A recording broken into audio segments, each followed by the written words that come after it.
7 financial ripoffs you need to know about. Get scared. It's Brian Preston, the money guy. Did you just whisper into the microphone? Fresh haircut crew. Fresh haircut. We both got fresh haircuts today. It's already the pre-show live show. People were giving Bo credit for the fresh haircut. Didn't notice these sideburns were also high and tight. Here's what you and I've had this conversation. Like, we never really used to think about this on recording days, but now that this is out on YouTube and kind of can live for weeks and months and years out there, you can't go on with like a crazy haircut or some like bogus outfit or some crazy thing going on. You have to be a little more like aware of that, because once it's out there and it stays out there. So I think it matters now. So yeah, your haircut looks great. I think that's great. By the way, are we not supposed to whisper into the... No, well, it's just funny because I just can't, when Reeves, when she goes to like edit the audio to make it all sound perfect, she'd be like, she can do it like edit the whole thing except for that one whisper. She's going to have to like way amp up. So let's get into what we're going to be talking about. Financial ripoffs, big deal. So much so that when we did the pre-show meeting I guess it was a week and a half ago, and we came up with the idea, and then I think it was you Reby was going back through, and she goes, guys, y'all did a financial ripoff show in September of 2018. I was like, oh no, we probably have done, is it the exact same things? Because we came up with this organically, and we were worried that it was a lot of overlap. And then I realized, no, there's 4 of the 7 things were completely brand new. I've decided that financial ripoffs, we could pretty much do a show quarterly. These things pop up like whack-a-mole. That's right. I mean, you really could do shows on how many financial ripoffs, how many people are trying to get into your back pocket, and how you need to protect yourself. And the big part of what drives me on this is that I know when I get ripped off, I feel like a chump. I mean, that really is the word that came to my mind, is that I'm disappointed because every dollar needs to have a purpose, needs to have a plan. But when you get ripped off, that dollar that went and got scammed or ripped off never will reach its full potential. So I went and looked up, what's the definition? I went on Google and said, what's the definition of chump? Okay. So here's what all-knowing Google tells us. Quote, a foolish or easily deceived person. Nobody wants to be in that category. Nobody wants to fall in that category. And none of your army of dollar bills want to fall in that category either. So let's kind of jump into these. Here's the 7 number. I want to get into these because I know I'm worried this show will run long. Sure. So I'm trying to make sure that we're respectful of everybody's, because I realize a lot of people don't know the difference between full shows, highlight shows. If you come here and you're watching these, go, man, I cannot believe this is a 40-minute show. We do highlight shows. That's right. You might like that better. If you come here and go, man, I can't believe this is only a 7-minute show. We do full shows that go 45 to 50 minutes. So hang in there. We're Goldilocks. We got something for everybody. Yeah, I love we try to make it all for all people. Number 1, the media. Guys, okay, media. I've been on Twitter about this recently, and I'm trying not to, because I think Twitter has turned into the troll farm. Sure. And I don't want to be a troll farm. So you'll notice on Twitter, we purposefully try to stay positive. But when Yahoo Finance, I think it might have been Fox News or CNBC, because I get alerts from all of them. Sure. I'm an equal opportunity, give me alerts. And they all talk about stumble. They always talk about, market getting tumbled. Yep. It's all these adjectives. It's almost like they pull out their ad lib and figure out what ad lib will scare the heck out of everybody, because they really are fear mongers. If you think about what is the media these days, they are fear mongers. And then a lot of you are probably thinking, no, the media, and it doesn't have to be just financial media. It could be your nightly news. Yep. It could be your national news. It's even turned into the morning shows that you're drinking your coffee, supposed to be feeling really good about life. They've even gotten where they're exactly somewhat fear mongers.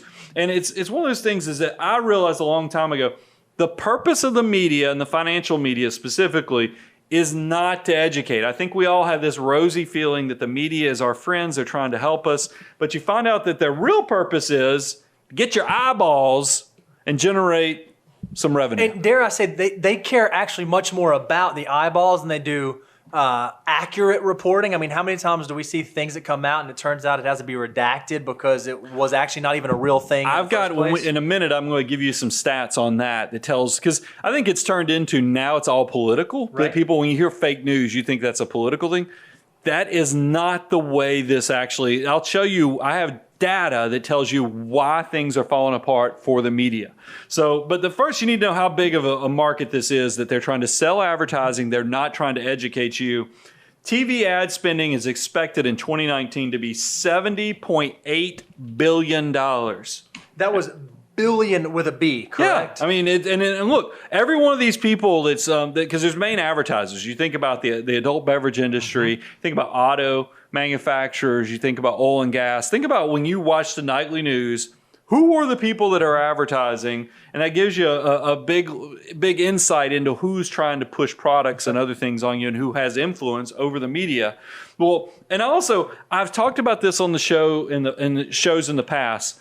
There is a premise in media that is true. If it bleeds, it leads.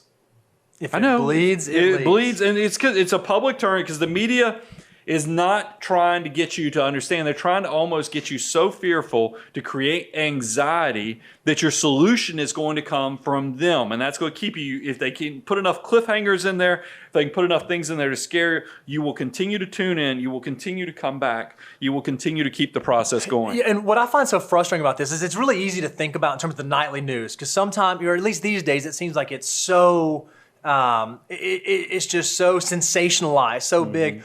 What we've actually been frustrated is even if you have respectable sources that you like to use, whether it's blogs or podcasts or articles, the whole game of how you get your information in front of folks has changed. Yeah. It's not just about saying, hey, here's what I'm going to talk about today, click on this link. You actually have to participate in that. You have to like mold the way that you name your articles or do your headlines or write your taglines so that you can actually get out in front of people. I hate it because sometimes people say that was a clickbait title. Guys, you're right. We're not immune from this. Is in this crazy world that we're in right now, if you don't come up with a snappy title that will get clicks, the algorithm just doesn't pay you any attention. Right. So it's one of those things where, and I don't like that. You know, they never, by the way, when you guys talk about clickbait, you realize you're not talking about Bo, you're not talking about Brian. We don't come up with any titles. We come up with the content, we record the show. We have a whole team that then goes out there and says, yeah, this show's about ripoffs, but Brian will never get any viewers if we go with this title he wrote here. If we did the titles, we'd be screaming into an empty void. And right it really now. is because realize there's two purposes to the bleed it leads, is that they're trying to grab your attention, but then they also need to create this sense of fear so that you will tune back for the solution. And I want to give some examples of what I was talking about here. And all I had to do was think about what is my nightly news try to scare me with. The two to three that came to mind was recently here in Nashville, that for a whole week, the local news media was telling you how dangerous elevators were and how to protect yourself. Right? Are you kidding me? Because how many people are really, I mean, they made you feel like every building you went into in Nashville was going to get trapped on an elevator and you're going to have to do all kind of crazy things to protect yourself. And I just think about how long I've been riding an elevator. Have you ever had like a really traumatic negative elevator experience? No. But if you were to see that article, you would think, oh man, I really need to but question. It's a small space, it's hot, it's uncomfortable because you're in there with strangers. It appeals to all the things that scare you to death. How dangerous is your tap water? I mean, we've all heard that one. Yep. Or how dirty are hotel rooms? Oh, that's. Everybody out there, because realize we're in Nashville, Tennessee, but this doesn't matter when we lived in Atlanta. We have clients and listeners out in Oregon. Mm-hmm. They're all like, yeah, my news media does that same headline. You know why? Because they sell those packages. They have consultants that come around and try to scare heebie-jeebie packages to you, so you get nervous about things. Other anxiety creating tricks that the news media is doing to you. That crawl down at the bottom. The very bottom. That usually has very thought-provoking or scary headlines to try to keep you to stick around, even when the weather's on now. Notice that a lot of them are running the crawl still. And then the second thing, you notice they say breaking news. It just kind of boom, it just slings on there. And it's the same story they talked about 10 minutes ago, but they're trying to keep your attention. That's right. And that led to, but here's some of the data I wanted to give you about the media so you know what's going on. Their revenue is getting crushed. The New York Times, for example, 2013, this is an article from 2013 on the New York Times. Their ad revenue in 2006 was $1.27 billion. Okay. The article, like I said, is 2013 article. The revenue in 2012 was $711 million. So from 2006, 6 years later, we dropped from almost $1.3 billion. Almost in half to $700 million. And then I will tell you, because that same ad where I gave you the stat on the previous page that the TV spending was at $70.8 billion, which was it was a drop of 2.2% from 2018. In that same article, print ad revenue was down in 2019 17.8%. So I don't have context for how that relates to the 711, but it's just know that it's hard times for the news media, and that's led to several things that I want to just bring you make you aware of, and then let's talk about what the money guy way is so you don't get ripped off and avoid this rip off. There's what's called native ads. Okay. These are native ads. What's a native ad? You hear that.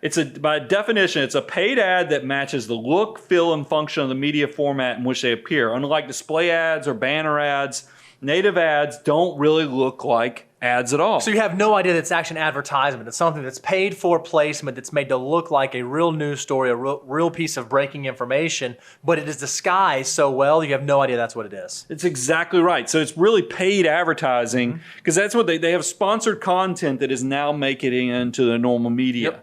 And that's just scary. And then, Bo, I like every time we do a 401k presentation, we always say be very careful of just listening to the media in general because they don't have a crystal ball any better than anybody else does. Do you have some examples to kind of show them on some of that? Here's what's so frustrating about it. We already said they care less about accuracy and more about eyeballs.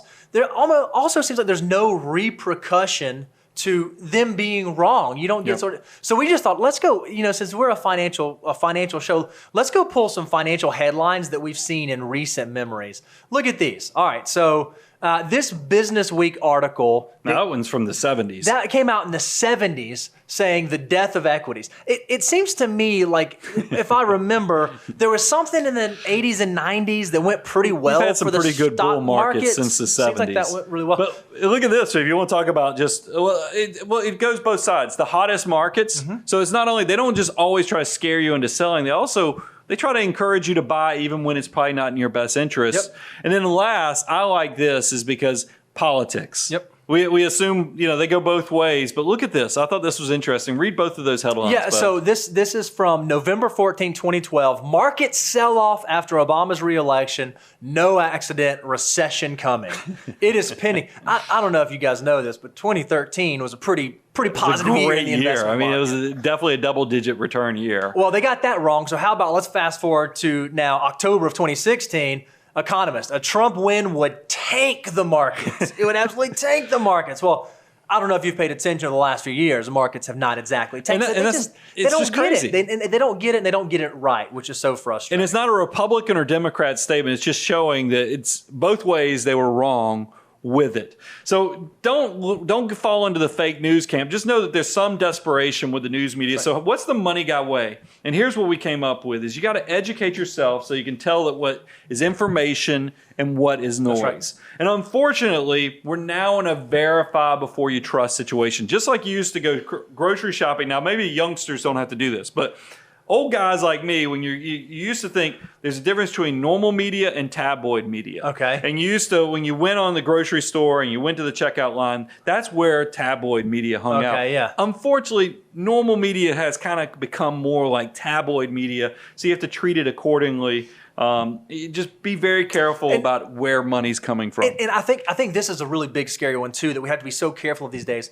Because we are such a plugged-in society into social media, whether it be Facebook or Twitter or YouTube or fill in the blank, just because you see an article pop up or you see some information come across your feed does not mean that's something that you should act on, something you should take as fact, something you should use to inform how you make financial decisions. So just like you said, you have to verify before you trust a source, before you trust information. And then follow the money. Oh, that's what is the motivation? Yep. What is the motivation for them to do it? I mean, look, we are part of the media voice out there. I mean, we bloggers, podcasters, YouTube creators, we all kind of fit into this new media. But ask, what is the motivation? What's the money that is driving these guys? I can tell you, we're very transparent.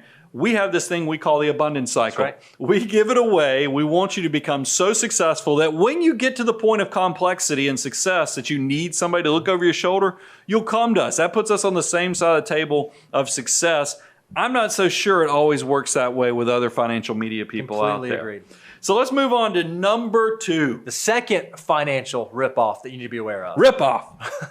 I know you. I know you're like, don't do it. Did any of us think it wasn't going to happen? I had to do it. Did any of us really think it wasn't going to happen? Financial salespeople are ripoffs. And I come from a commission background because that's what everybody came from if you've been doing this game long enough. Yep. But I recognize really quick that it's not cool when you're in an industry where you're nervous about everybody thinking you're trying to sell them something. Yep. And I just did not want to be I wanted to be a consultant. Right. I come from a public accounting background before I got into financial planning. And I just did not like how icky it felt to be a financial salesperson. That's exactly right. But by the way, they don't call themselves financial salespeople. That's our word. That's They're our going to call word for themselves financial advisor, just like we're financial advisors. That's right. It's just one of those scary things. So, and here's the thing. It's so bad that they're not going to call themselves financial salespeople, but they're also going to make their advice seem like it's more of a consulting gig to you. That's it, right. And what we think is so frustrating about that is that most often, if they're truly a financial salesperson, they care more about their bottom line than your bottom line. Yeah, it's all about selling and getting the commission. That's exactly right. I mean, if you, I'm going to pick on one industry just because it drives me crazy. Whole life insurance, a lot of the permanent insurance marketplace in general, there could be a use for it, but a lot of times the vast majority is straight up to sell products. That's right. But whole life insurance is on purpose complicated. I mean, it really is. It could be much simpler than what it is, but I think they feel like they have to spin your head because the more the complication, the more you spin your head, you'll glaze over and you'll quit asking questions That's right. and understanding. And it's you can also see in the pricing of the product. You can buy the same insurance with term life insurance for $5 for a 30 or 40-year-old versus $100 if you're looking at the pricing, because we've looked at that on a 40-year-old. I'm going to say that again. So the same amount of benefit. If you were to croak, it would pay out whatever, $1 million. As long as you died within that 20-year period of term that terms provides, Right. it's $5 versus $100 for the exact same insurance. And it's not like it's insurance that is, 20 times better than the term insurance? Not at all. And I even think it's so interesting when someone comes to us, Brian, and they say, oh, hey, I have a 30-year term policy. We kind of understand what that means. We don't have to ask them the question. Somebody says, oh, I have permanent insurance. We have to say, oh, is it whole life? Is it variable universal life? Is it universal life? What are the riders? It's just like you said, it's so complicated for the sake of being complicated. And when I was asked the question, hey, why did you buy this? What was the reasoning behind this? More often than not, we get, oh, well, I had this buddy from college and he told me that I should buy this and it made sense and may not have been the best thing for you to not get ripped off. I don't want to pick on all the financial, because I know some of these financial salespeople listen to the show. And look at the camera.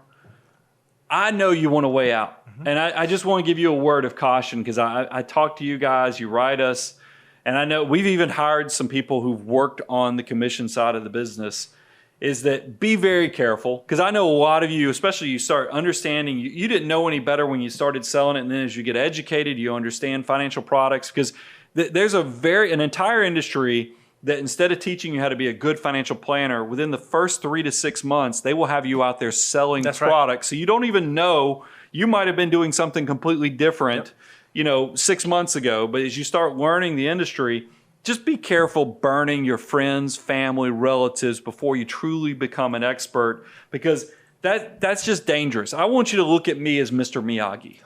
I mean, you come here when we hire new associates. I just pictured Brian doing wax on, wax off. See, I don't tell you things I'm going to put in here because I know I need to get your honest reaction. I am Mr. Miyagi. When we bring associates on here at Abound Wealth, they do spend the first 2 or 3 years, they're waxing on, waxing off. Right. I mean, they're working on all these basics. Yep. Meanwhile, over at Cobra Kai, they're teaching, leg sweeps. They're teaching all the things that are inappropriate. But yeah, you get paid a lot because there's big commissions, there's big payoffs, but you're not doing it right. And it's just that bothers me. So we want to give you the money guy way when you're dealing with commission salespeople. I think that's great. So we even just had if you're out there listening on iTunes, iHeartRadio, Stitcher, we do this thing live on YouTube every other Tuesday, and we have a live chat going. Sterling asked a great question, and I want to get this question out. So go ahead. It says, well, what about financial advisors provided free by your employer? Is that a ripoff? Well, it kind of depends. So now let's tell them the money guy way of what the question you should ask if you're thinking about an advisor, how to tell if an advisor really is in your best interest. The first thing you need to ask any advisor, and this was all over the media about 2 years ago, but now it's died down because I think the commission guys pretty much won.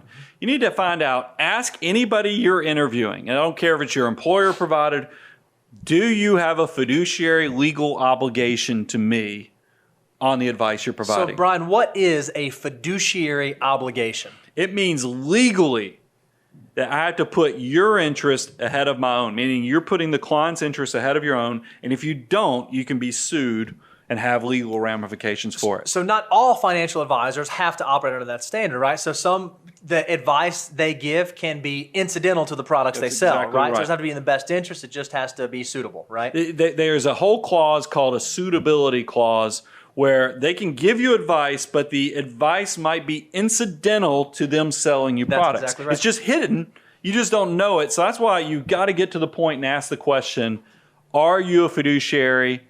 Or is your advice just kind of incidental to you selling me something? And look, here's another question that I just think is great. And this isn't even the show notes, but I just want to hit this real quick. It is okay to ask a financial advisor, how do you get paid? Yeah. If your How much will you make off of this? If your employer is offering you a financial advisor for free, you ought to ask them the question, okay, well, why are you doing this? And if the answer is, oh, we're an employee benefit, the company pays us, that's one thing. If it's, oh, well, we're going to make it from the products the company pays us, you may just want to ask a few additional questions. Always, always, always follow the money. Based upon Sterling's question, I was on a school board for 7 years, and there was a lot of insurance companies that were trying to get into the school system because we had thousands of employees because it was a large school system.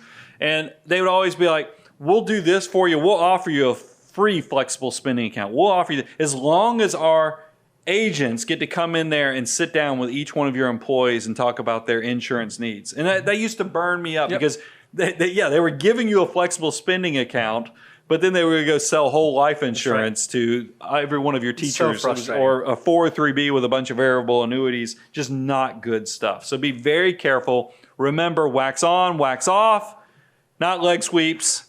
We save the crane kicks for the experts when you actually become a client of Abound Wealth. So let's move on. Number 3, payday loans and rent to own. So I think this one you could have done your ripoff. There you go. Because here's the thing. We actually sent Intern Dan. By the way, Intern Dan is on vacation. But before he went on vacation, he had a well-earned undercover task. Okay. I feel like we ought to like some Mission Impossible music or something, because we really did send Intern Dan out into the front lines to get us information. Because here's what I realized. Payday loans, we all know it's a bad deal. Yep. You hear things, you're like, payday loan. But I was like, Bo, I don't know really how payday loans work. I don't know what they charge. I can find an article. I mean, this is kind of confessional on us because it's not something that we've dealt wealthy with a whole people. lot. We work with wealthy people. We have resources. I have never dealt with a payday loan because I don't think wealthy people struggle with payday loans. But that doesn't mean we don't need to cover and talk about it. And then every day when I drive to work, we're in downtown Franklin, Tennessee, which is just south of Nashville. We're one of the wealthiest communities in the country. And I drive right by a payday lender. Every single day on the way to work. I have to qualify that based upon Intern Dan's research.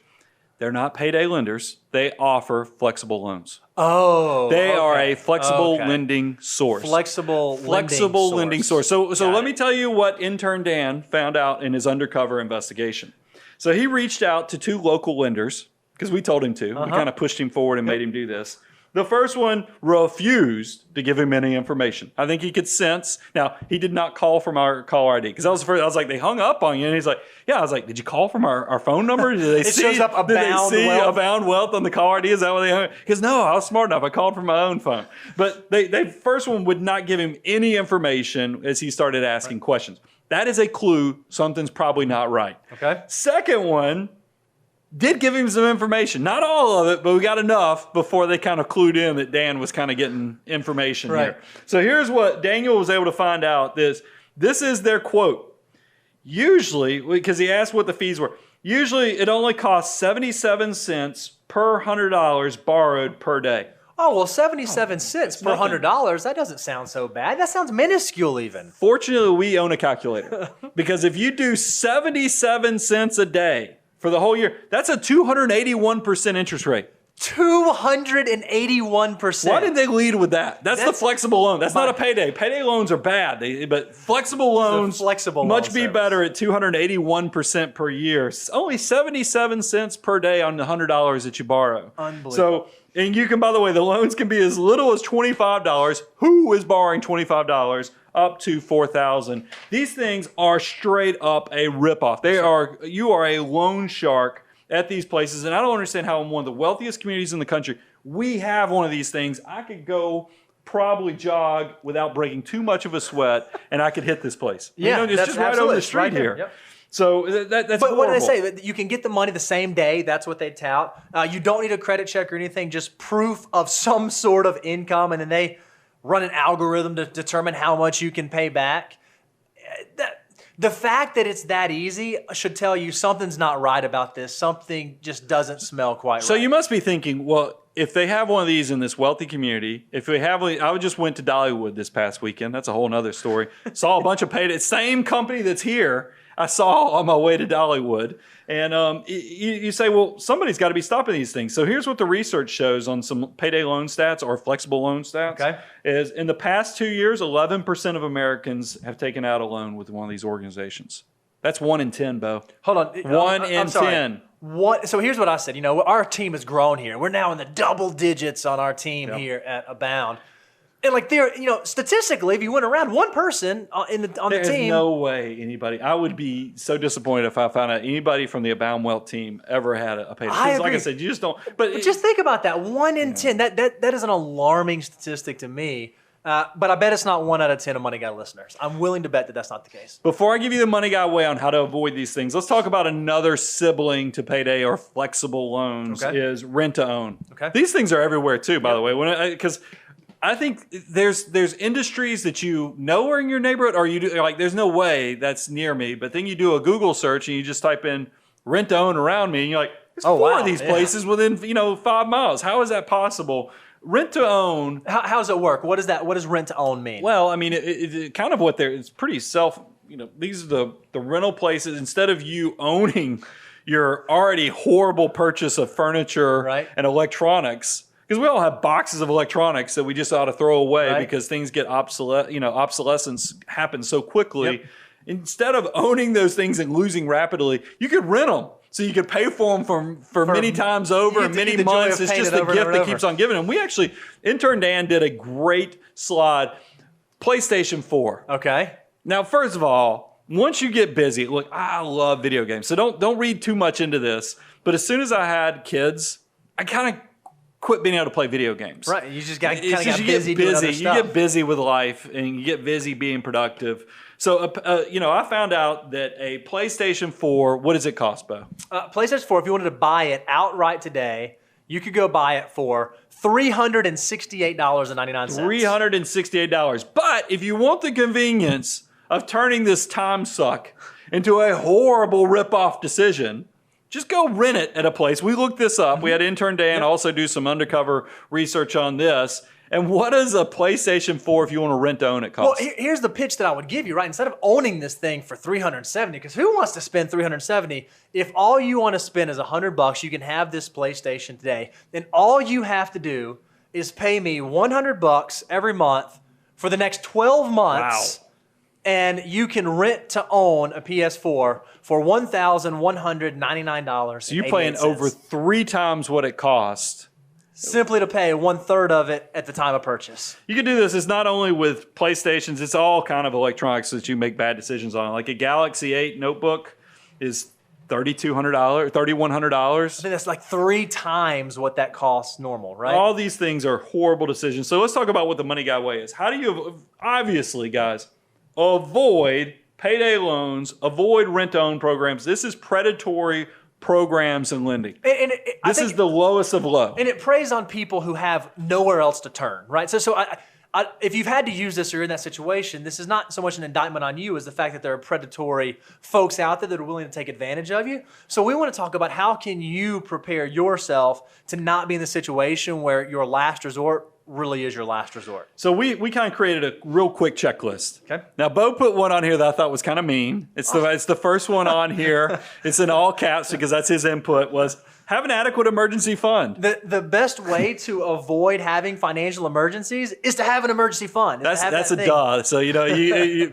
if you don't want to do payday loans, just have an emergency reserves. But we're number two is you probably, whoever you owe the money, if you're in such dire straits that you're in a bad situation that you think you might need to do a payday loan or a flex loan, whatever they're calling these things, it might make sense. Like if it's a credit card company, call them. If it's the IRS, you can set up, it's not ideal, but you can usually ask for a payment plan from whoever you owe the money to. And usually the payment plan is going to be better than the flex loan. That's right. Because what happens is if you're living paycheck to paycheck where you need these things, you're going to get behind because you're thinking, okay, when I get my next paycheck, I'll get caught up. Mm-hmm. But you never get caught up. You just start digging. You not dig, at 281% interest.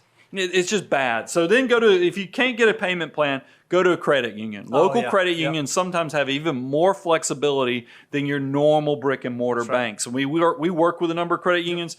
They really are kind of they've taken the place of a lot of neighborhood banks as your credit union. So go check that out. Peer-to-peer lending. Look, it's going to be higher interest rates. If you think about like Lending Club, there's another one I'm blanking on the name of it. Why don't we put that in the notes? But the peer-to-peer lending is a big deal. It's the rates aren't great, but it's going to be much better than what you could do. But it's not 281%. That's the thing we're trying to avoid. I hate to say it because if you're one of these people that gets asked, you need to treat this as a gift, not a loan. But you could ask family members if you're in that much of a dire situation, help from family. But like I said, if you're the one being asked, treat it like a gift if you're going to give them the money, because lending money to relatives is usually not a great proposition. You can ask for an advance from your employer. If I found out one of my employees was in this much of a dire situation that they're willing to go do a $25 to $4,000 loan and pay 281%, I would gladly help them out. So go to, and I bet a lot of your employees would do the same thing. Then you're in a bad situation if the credit card is actually a better choice than going to a payday loan. When we talked about it, the average interest rate on credit cards right now is 17.76%. And as bad as that is, it's better than 281%. And then last, credit counseling. Because guys, you got to get yourself where you never get in this situation again. So go educate yourself, get yourself in a better place. Do not do payday loans, flex loans, or rent-to-own places. They are a disaster, nothing good. It is truly rip-off. Now, this next one is one I think that when you hear this, I think your ears are going to perk up. Because you go, whoa, I didn't have to worry about a lot of those other ones, but this one, I have some interaction with this one. But we have a system. Make sure you're doing it right, too. Of course we have a system. Number 4, traditional brick and mortar banks. Ooh, so these are the big names you know. These are the ones you see on the corner when you're driving around town. Well, I have to, and I'm trying to be nice here because I see the email addresses of some of our audience. We got some some listeners that work for some of these brick and mortar banks. But hear me out on this, because this is the thing. Traditional banks typically pay less interest and charge higher fees. That's true. It is what it is. And look, I have an account with one of these. I've had an account with one of these since I was like 15, 16 years old, maybe even younger when I started like a savings account and my parents got a toaster oven or something. But it's one of these things. But listen to this national average on a savings account from your traditional brick and mortar bank is 0.1%. The national average savings account is a measly 0.1%. Versus all day long, you can make over 2% on your cash, FDIC insured money. Exactly right. That's disgustingly a huge spread there, guys. And I know when I tell this, anytime we have a prospect or anybody reach out, and I say, where are you keeping your cash reserves? If I find out you're at a traditional brick and mortar, they're like, yeah, but it's just cash. This is not a big deal. I'm like, I guarantee you there's probably enough interest that you could earn that you could take your whole family out for dinner. Well, we've seen something where there's enough interest that could be earned. They could go on vacation. Yeah. This would pay for a weekend trip for you and your family with less than 20 minutes of your time to open an account, link it up, and do it. It's just not hard. Frankly, it's kind of lazy. And then think about this, fees. Because they're not only getting you on the interest, they're also getting you on some of the costs. The average checking account is charging around $97.8 in fees per year. Now, Brian, you and I have done this math all the time, right? That says that the average is $97.80. I know two dudes that do not get charged any fees on their checking account because they monitor it religiously and they don't have that going. So that means if you take those two guys that I know out of the equation, We're skewing that number down. the average has got to be higher, right? I mean, there are folks out there that are running up fees. It just doesn't make sense to throw that money away. If you wanted to part with $100 per year that you just don't want, send it to us. We're happy to take it. That stat point came from NerdWallet. There was also, I had another one that came from back when we've done this on banks before. 2017, I had a data point that the average American spent $329 on bank fees. So that means, like you said, we're not spending that money on those fees. That means somebody's spending $600, $700, $800 a year on bank fees to get that average to $329. There's just no reason to be paying any type of fees. So let's talk about the money guy way. And don't hear us wrong. We both just admitted we both have a relationship with a brick and mortar bank here in town, but we do it the money guy way, which we think is the right way. So here's what, because I want you to have convenience, because a lot of you guys you're sitting here going, I hear you. I want to make more money, but I like the convenience of knowing if I need to go deposit a check or if I need access to cash, I just can go right down the street. Right. I know that you're saying that. So here's the money guy way: is set up your win-win bank chain. So when I talk about a win-win bank chain, did you come up with that idea? Yeah. The win-win bank chain? Well, I'm trying to be snappy these days. Gotta, this is all tying into y'all's clickbait strategies. We got to trade that win-win bank chain. That's genius. You like that? Yes. Well, he didn't. Reby, you notice he didn't say that in the show note prep. He waited. He saved that until we were on air. So I like that. I'll take the win. Visual of a chain, win-win bank chain.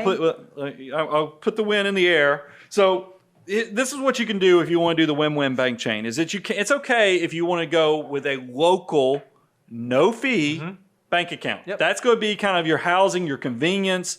You're not going to make a lot of money, but it's not going to cost you a lot of money. But it's going, and we have this. We have a local bank that local here in Texas.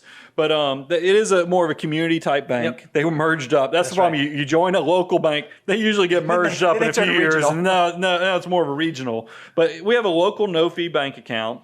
Then you connect that to your online high yield FDIC insured bank account. And when you connect that online via the interwebs, you can move money back and forth. So it's not like that money's out there in the ethos you can't get to. You can literally, most of them will even move it same day depending on what time you put the transaction 1 to 3 days is typical, but it's not any trouble whatsoever to transfer money back and forth. You're going to still get all the great FDIC insurance. Yep. So that you don't have to worry, are these banks going under? You're going to be okay. And then here's the other thing I always tell people, because this is a big fee protector. Make sure whatever bank you work with has some type of reimbursement on ATMs, because because ATMs have gotten to the point, it's not like $1, it's not $1.50, it's like $3.50 on this side, it might be $2 on this side. You might have an ATM fee that's $6. If your bank reimburses you every month for those ATM charges, you're going to save a lot of money, and that probably makes up the majority of that $329 in fees that banks get. The very first banking relationship I had, I picked my bank based on how many of them were around the town that I lived in so that I could get to the ATMs. You know, that used to be a thing, especially in college. You want to be able to go to the ATM and get money out if you needed to.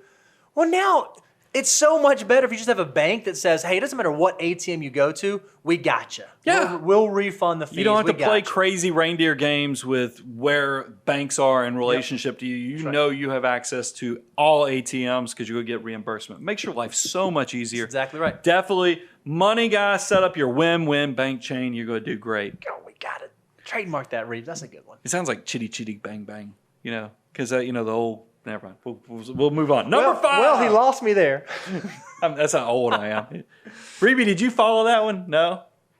A little bit? Too Disney nerd there? All right, number 5. Number 5, credit cards. So this one, what is it, Brian? It's a ripoff.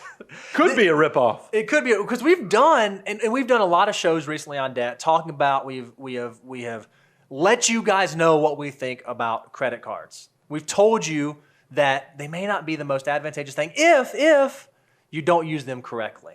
Remember, we've said this, it's almost like it's a broken record in the fact that there is no such thing as credit card debt. You can have credit card use, but no credit card debt. That's because credit card debt, rip off. That's exactly right. Rip off. Just know it. That's what it's going to do for you. But here's why I do want, because a lot of people, let me refresh your memory on why it's a rip off. Average interest rate right now, 17.76%. Right. For people who actually carry a credit card balance, the average is around 16,883. So it's right there, right under 17,000. I know the national average is much lower, but there's a lot of people that aren't paying credit card interest. That's right. So you need to be in that category so you're not one of these people that has $17,000 worth of credit card debt. And they're a ripoff because the interest is just not worth what you're getting. 17.76%. You're not going to make that on your investments. Nope. So if you're not going to make that on your investments, you don't need to be paying somebody. It's not deductible, so you can't even say, oh, there's some tax benefit to it. You've turned compounding interest on its ear. It's actually working against you instead of working for you. So it's just not making sense. Now, credit card use, I will tell you, I think that credit card use has a lot of conveniences. Think about it. They have cash back, have some type of rewards, extended warranties. Huge. I went, as I told you guys, I went to Dollywood just this past weekend. I know Mickey Mouse probably thinks I'm cheating on him a little bit, but I do love me some Dolly Parton too. We went to the water park, and even though I had a locker for the majority of our possessions and belongings and things and towels and so forth, there were a few things that we just left in the chair. Guess what one of them was while I went in the water? Credit cards. You know why? Didn't care. You steal my credit cards, I'm not going to be paying the bill on it. Somebody else. I mean, it's one of those things. You're going to be protected. So I didn't care if somebody stole my credit card. It was okay. Nobody did, by the way. Great group of people at Dollywood. But it was one of those things I just wasn't worried. But sometimes you do go on shady websites, like a good deal. If you go do a price grabber and you're trying to find the best price, or even Frugal or Google, their shopping portals, you sometimes you'll be like, should I buy from this website? And you don't want to use your ATM card. Yeah. So it's better to use a credit card. But now let's give a nod, right? So we said that, so credit card debt is the ripoff, right? That's the real ripoff. And we just gave a bunch of positive uses for credit cards. However, you're going to throw the cold water on credit cards, aren't you? I'm just going to say there is some anecdotal evidence out there that would suggest for certain folks, they might tend to spend more if they are spending with a credit card than if they're spending with cash. Tactily, every time you swipe it, it doesn't disintegrate. With cash, you actually feel it leaving your hands. So yes, a credit card could be a ripoff for you if it entices you to spend more than you might otherwise. Intern Dan went and pulled 2 data points. It's a mixed bag in my book, but I'm going to give them to you because I want you guys to know we don't just hide stuff from you. We'll be transparent. He found a stat that in 2018, there was a research study that people were willing to spend 83% more on sporting tickets when they paid with a credit card. So, we're right here in the home of the Nashville Predators. Go Preds. If we wanted to go to a Predators game, we would spend more on those tickets if we were going to swipe than if we were going to pay cash. But can I be honest? That data point seems a little sketchy for me because the only other way you can buy in cash is to approach the guy who's walking around, some shady guy on a corner that you're approaching. So darn right, probably everybody who's worried about their safety is going to pay with a credit card. But if you're not worried about your safety and going to the shady guy on the corner, by all means, you're probably getting a better deal. So we'll just say 83% more.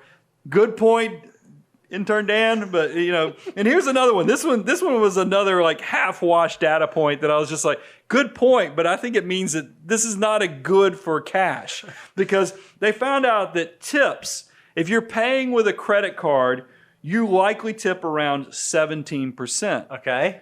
Cash tippers only tip around 15%. So once again, it's a savings, but Bo, you come from a server's background. Yeah, this one I thought. So what I thought was so funny is Daniel started saying, yeah, look, man, the folks who pay with credit cards, they spend more money. They just spend more on the tip. And I was reading that like, man, are credit card users just more generous? Because look, I worked in the in the food service industry all through college.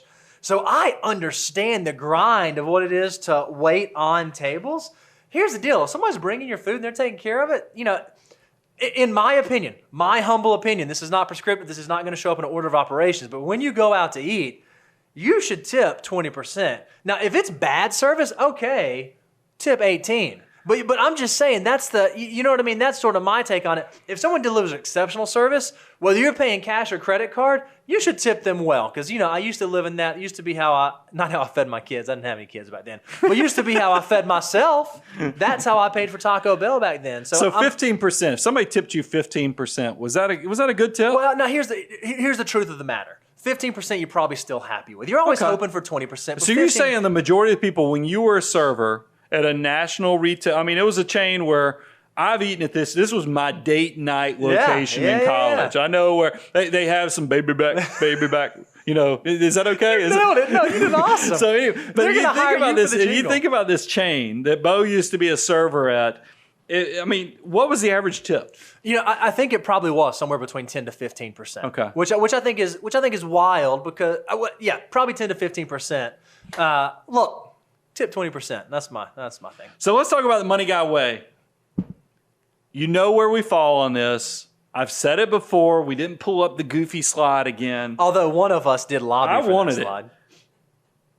Credit card debt is supposed to be like unicorns and dragons. It's something you read about, hear about, but it's not something you experience for yourself. Right. Remember that. It is great if you want to set up, Money Guy way is if there's things that you're going to pay naturally. Think about your utility bills. Think about insurance premiums. Things that there's no play on behavior of it's changing the price. Go get the rewards on this stuff. Just make sure you're paying it off every month. I think it's perfectly fine to set up automatic payments on things like that. It is a dangerous tool if you treat it like that. Treat it like a knife, a chainsaw. I've used so many different analogies. Just know that this is a tool that if you're not respecting it, you're probably not using it appropriately. And then, Bo, you put this last one on there. Yeah, here's the thing. I feel like I have to do this new disclaimer. I'm giving myself an asterisk every time we talk about credit card use, credit cards, whatever.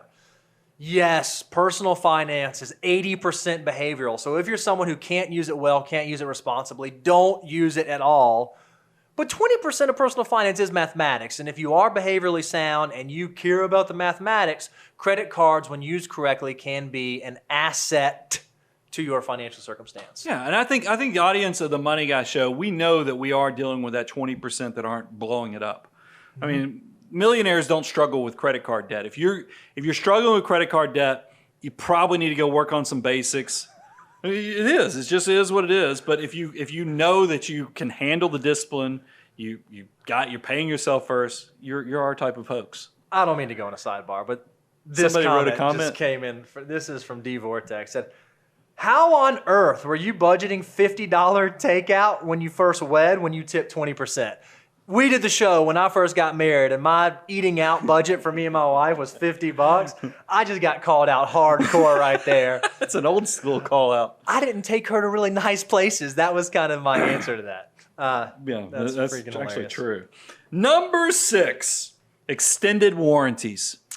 Now, yeah, that's a rip because you just said with credit cards, right? The extended warranty kind of came in on the credit card. Well, there's a common trend here that some of our other themes, salespeople are usually associated with extended warranties because they are highly profitable. $40 billion business of selling extended warranties. And guess what? A third of you out there listening have bought some type of extended warranty, typically on appliances. I see you're getting sidetracked with the comments. No. Did anybody throw anything great out there? This is what I thought was so interesting. You said a third have bought it on appliances. You know, I would not have thought that home appliances was the thing. I would not think that's where most people buy extended warranties. Well, the research shows that, and this is Consumer Reports, even though I got to tell you, I still get my Consumer Reports magazine. Another trash session on Tesla in the most recent issue. If you read this thing, I'm like, nobody at Consumer Reports owns a Tesla. It's just obvious because they're rating. I'm so excited to hear all the Consumer Reports listeners who own Teslas that are gonna. But Consumer Reports, they did come out and they shared about the appliances. Usually the repairs on appliances are much smaller. I mean, an appliance repair might for a part be $120, $150. You're going to find the extended warranty really isn't saving you any money. So be very aware of that, and that's why it's a ripoff. And I think the math that we saw was for most appliance extended warranties, they would have to come out for 2 to 3 service calls before it actually made up for the cost of the extended warranty. And things are just too cheap. Usually it's just disposable after a while. So let's talk about Money Guy Way. Know what a ripoff is and what it's worth. The 2 big things I wanted you to take away from this section on extended warranties is smartphone extended warranties and tablets. Probably worth it. Absolutely. I mean, think about, I can tell you, my own spouse has cracked multiple screens. I have torn up one Apple Watch that I fortunately, this is the Model 4, I think. Right. Yeah. A week after I had this phone, nobody at my house is taking credit for it, but the back was completely cracked. And I think I know what happened is because I know where the my watch charges at night. I think somebody might have accidentally knocked it off from where it charges. Put it back up there real quick. And put it back up there and acted like nothing happened. But nobody is officially taking credit at my house. But if I did not have the Apple Care warranty on this, I had to buy a whole new watch. It was much easier. So things like that, because think about it, we're walking around with our phones. We're in all kind of crazy places, precarious things where we're holding our phone over ledges and other things. Get the warranty on that. It's probably worthwhile. Yep. Do your research. Also, vehicles. Extended warranty on vehicles. Yep. Here's the thing. I think that we have this entire industry is now set up to where we can very easily through the internet figure out what a car costs, what the markup is, what options cost. Yep. You do all your homework on that, and then you get to the last step of the transaction, which is paying for it. And guess what? They roll out that finance guy, and he's going to say, guess what? I got some options for you. You want to protect this thing. You've done such a great job of negotiating, getting a good deal. But this is when they roll out. They got warranties on your wheels. They got warranties on the, do you want bumper to bumper protection? I mean, you need to be prepared that somebody's going to pitch you on this because they might, all that hard work you did on negotiating one heck of a deal might be lost on that last step when you help them make all that money back on the extended warranty. So here's my advice for you. Before you go pick up the car, because you might have already negotiated, I would advise you to already have the car negotiated. You need to know before you go in, are you buying an extended warranty or are you not buying an extended warranty? Because it's a mixed bag on whether you should buy it on a vehicle. If you're one of these people that drives a car for 10 years. But here's what most people don't realize. Extended warranties, I like them to be from the manufacturer, which is getting to be a rare and rare event. But the second thing is that I remember now maybe this has changed, but I know when I bought the car previously, the Audi that my wife had, the Acura, she had an MDX. We bought that brand new, drove it for a decade.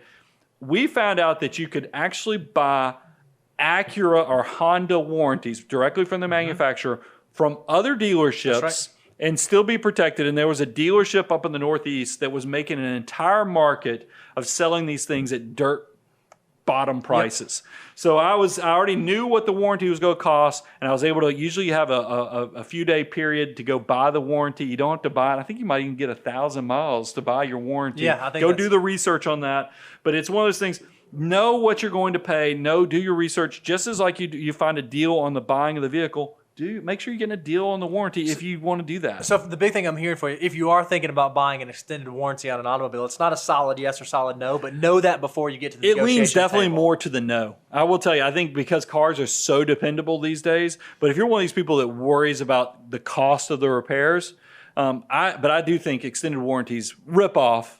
But just know where you fall in it so you don't get ripped off even more than you have to. Love it. Last one, number 7, student loans. Okay, now Brian, this can't be a ripoff, right? Because you're investing in yourself. It's good debt. You're investing in yourself. You are trying to further your own future potential. Student loans surely can't be a ripoff. And not all student loans are ripoffs. I mean, I will say that, but you just need to go into it and think about, and this is the sad part. We think about education, it's in the fabric of society that education is one of those things, like we said, improving ourselves, making things better. But there's also, you have to start thinking about, unfortunately, student loans like you would when you walked on a car dealership. That's right. You start looking around. It's that so many of my when we did the Dave Ramsey show, so many people in the comments said, you didn't talk about Gazelle Focus.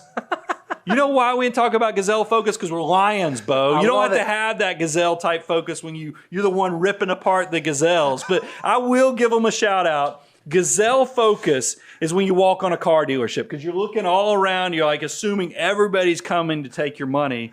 It's kind of gotten that to be that way with student loans. You have to do it. In the fact that if you don't, it's not just the institution, it's the major. There's so many things that go into it that you got to be so careful. You'll end up underwater. That's exactly right. So, and we wanted to put a whole nother sidebar on here because it's a definite ripoff. I mean, I ought to give it a little more than that, but corporate sponsored education. Oh, that's it. Yep, that's a really big one. These are the colleges that are for profit. Private, for-profit colleges. They literally say that, for-profit For-profit. colleges. These are the ones that you see the ads usually at night or even during the day. I mean, because they know if you're sitting at home during the day or late at night, you're probably not getting up to go to work the next morning. So they're perfect time to try to sell you on something. So these are the schools that are online. And listen, this is how bad they are. 22.7% of students at for-profit colleges default on their loans within 3 years of entering the repayment period. That's compared to the national average is 7.5% for non-profit colleges and 11% for college, for public colleges. So almost 23% versus 7.5 and 11. So it's 2 to 3 times worse, depending on whether you're talking about public colleges or the not-for-profit colleges. And then the graduation rate is also abysmal. 54% of students seeking bachelor's degrees and 63% seeking associate degrees left the school with no degree. Guys, that's greater than half. That is not good. So half of the folks who choose to pursue a for-profit university end up not actually graduating. And then, if they do graduate, roughly a fourth to a fifth of them default on their loans inside of the first 3 years. It's just horrible. So here's the money guy way. As a generic guideline, you should, don't take more student loan debt than you plan on making your first year out of college. Research your degree. If your degree is in basket weaving, I had to go pull one out of the old historic, memory banks of what's a major you can make fun of. Is basket weaving, you probably don't need to go to a private school. Right. You probably don't need to go take out a ton of student loan for it. Your money might be served doing something much better, but there's lots of people. I do think it's an epidemic we have right now where institutions are willing to let 17, 18, 19-year-olds build up 6 figures worth of debt. That's wrong. Yep. I mean, this is stuff that they'll never be able to get out from underneath. So just realize student loans, ripoff.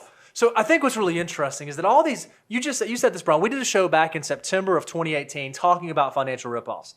A lot of these aren't like brand new things that have come up, but all these are different than the ones that were on our previous show. Completely different than the other show. There are constantly people out there that are trying to get in your back pocket, take advantage of you. And by listening to shows like this, educating and informing yourself, you set yourself up to not be taken advantage of. You set yourself up to be the general for the army of dollar bills that your army deserves.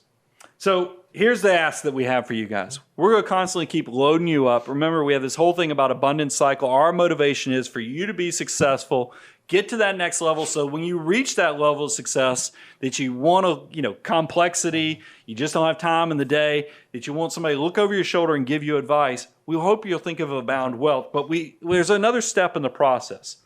I want you to go to our website, give us your email address right there on moneyguy.com, because that's the place where we'll send you all type of resources, advice, and other things that's going to help you out in your path towards success. So go give us that email address, that zip code. So when you're neck of the woods also, maybe we can drop by and do it, because we do plan on doing some more location type things in the future. We're working on it. That's an exciting Easter egg you just dropped. We cannot come see you unless we know where you are. So go out to the website, give us your email address, give us your zip code, let us know where you are, and we got some exciting stuff coming. Got close. We're close to crossing over 33,000. If you're watching this out on YouTube or if you're listening on iHeartRadio, Stitcher, iTunes, and you have not gone out to subscribe on YouTube, click below, subscribe. That is a real-time counter behind us. Click on the, what do you say? Ring the bell? Ring the bell so you get notifications every time we have new content out there. So, because y'all remember, last show we did, well, no, we were not even at 32,000 last show. Now we're crossing 33. I mean, we're cranking through this thing, so it's awesome. Check this out, Maryland Monroe, which, by the way, is just a fantastic name on YouTube. I've only been on your email list for about a week, but I've already gotten some great tips. Look at that. There. Testimony Ring right the bell. there. Ring the bell. Awesome. Guys, thanks so much. I'm your host, Brian Preston, Mr. Bo Hansen. Keep the questions coming also for the Ask the Money Guy series, and then make sure you give us that email address, moneyguy.com. We'll talk to you soon.